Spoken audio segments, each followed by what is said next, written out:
This Week in Magic is all about what did we learn.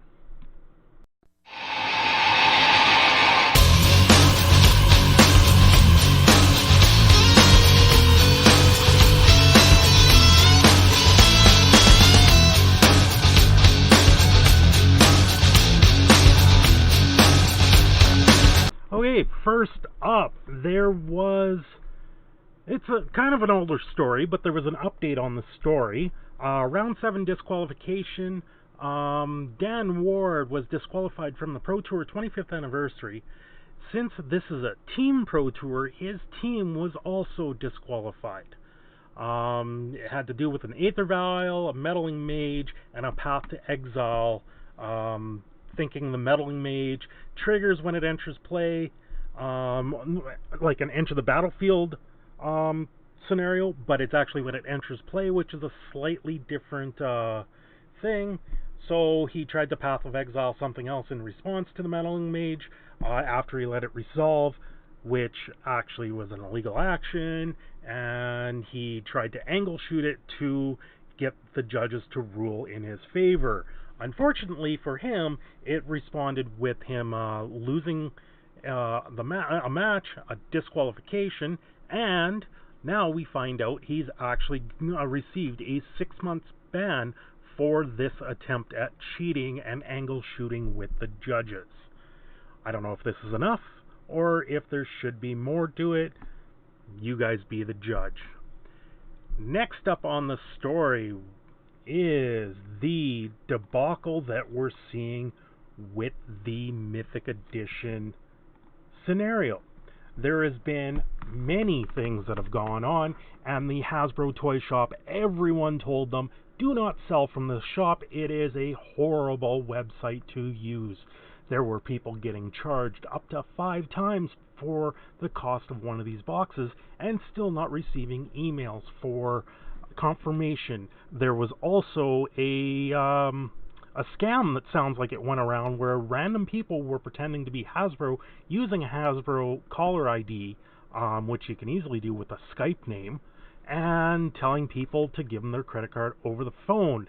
So be on the lookout for something like this. There might be something more to it.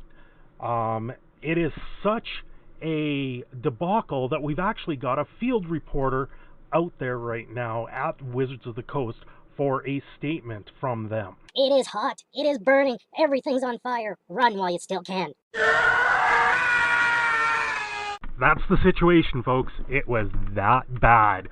They've even issued on Twitter, we are aware of issues with the Hasbro Toy Shop site for fans ordering the Magic the Gathering Guilds of Ravnica Mythic Edition. We are working individually with customers to resolve these issues as quickly as possible. We appreciate your patience, and we are working to improve this experience moving forward.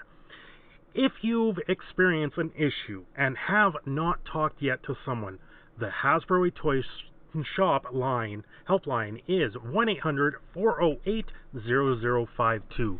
Please note we are experiencing high call volume and may not be able to answer immediately, but will respond as soon and as quickly as possible.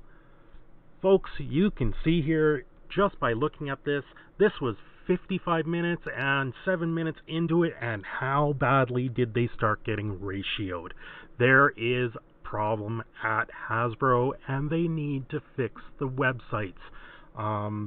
Instead of looking at trying to change the artwork and whatnot to suit needs that there is no need, maybe they need to put some stuff into technical schooling. So if you were one of the lucky ones that got the Hasbro Mythic box, it looks something like this. You know what? Congratulations. I've seen all the way up on eBay to $4,500 resale. This is something that they should never have done. Next story this week was 2019 schedules, Pro Tour qualifying, and Magic Fest. The Grand Prix schedule for 2019 is finally here. It's October, so, 3 months away. They've got to put it up there. I know the pros have been asking, we need to know if there's team events. What's going on? When is this going to be? Grand Prix weekends are getting to a new look and a new name. They're now calling it Magic Fest. We'll get in a little bit in that name. These weekends will play host to Grand Prix main event, but will also include all the side events, artists, panels, qualifying tournaments, and more that Magic fans love. Each Pro Tour in 2019 will be hosted at a Magic Fest. Channel Fireball Events have released a full Magic Fest schedule, which you can find there, and they've updated the prize pool.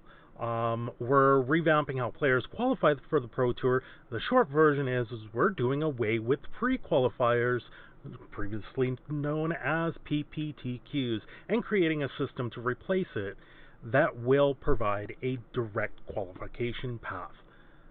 This includes a pilot program, and we know how these pilot programs have been. They're in the era of feedback and experimentation. This includes a pilot program that will test out professional tournament organizers and best-in-class WPN stores running direct qualification tournaments. And it goes on to say, the Magic community has made Grand Prix weekends about so much more than just the main event, and we would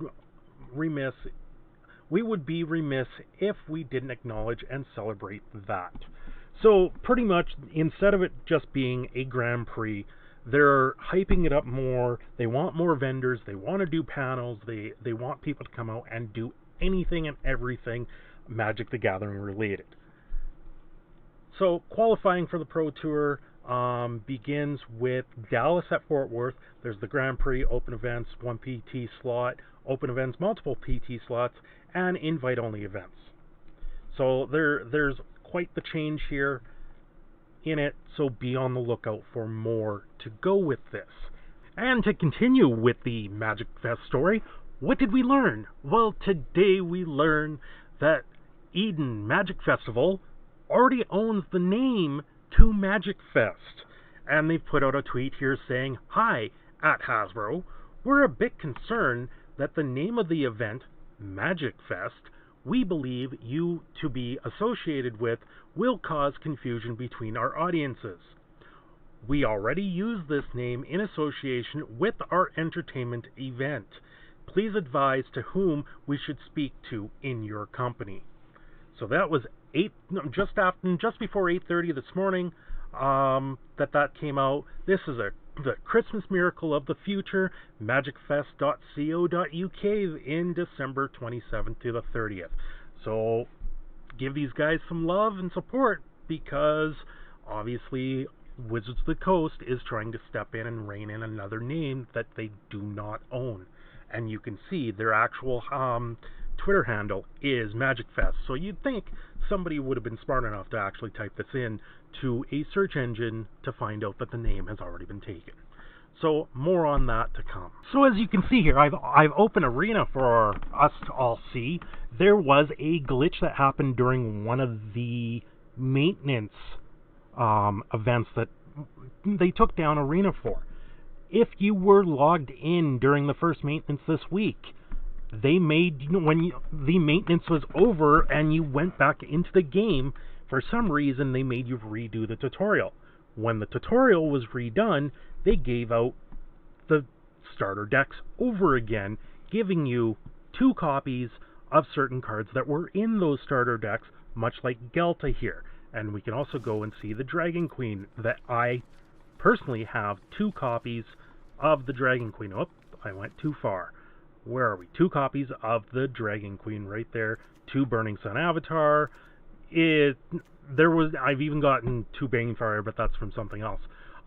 There was even word that some of the dual color decks that did come out, if you had redone those quests right after that, they continued to give you those decks, which I unfortunately did not get that, but some people did. And I know it also did double wild cards and the such. I did at one point try and re-enter some of the codes.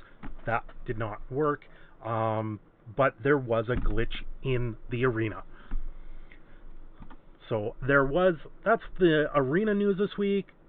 Not much else. Like with everything, we're still learning how this arena game goes, and because Guilds of Ravnica comes out today, there's going to be all new decks, all new things that people need to find out. I've seen everything from a Surveil deck. I've seen the heavy green Stompy decks that are out there, which are actually, the win rate on that green Stompy deck is quite high, because there's not much else out there to stop it. And I've also seen a mono red deck and a mono white life gain deck. So the mono colors are still prominent right now, but we will see a shift towards over the next couple weeks in arena. And time for our last story this week. I'll warn you now, this is disheartening. There is a lot of things going on within the card quality, I would say. Just a few things I've found over the past week, and I'll warn you now, this is not something that's pretty at all. This would go under the category of MTG gore.